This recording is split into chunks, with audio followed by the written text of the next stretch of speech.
صاف ظاہر ہے کہ دنیا کی زندگی بہت ہی چھوٹی ہے، اور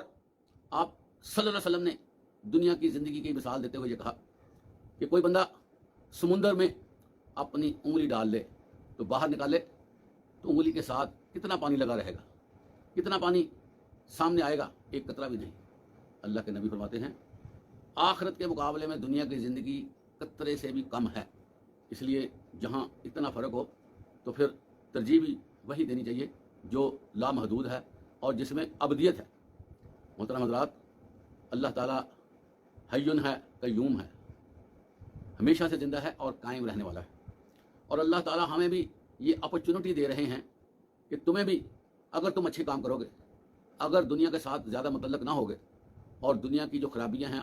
اپنے اندر اس کو نہیں سمیٹو گے، اپنے آپ کو دنیاوی علیشوں سے پاک صاف رکھو گے اور ہر کام میں اللہ کی رضا سامنے رکھو گے، اور ہر کام کرتے وقت یہ بھی دیکھو گے کہیں اللہ مجھ سے ناراض نہ ہو جائے،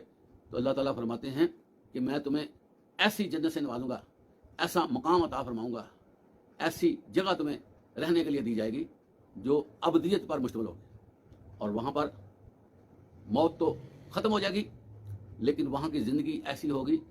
جس میں تم رنج و الم سے آزاد ہو گئے اور ہمیشہ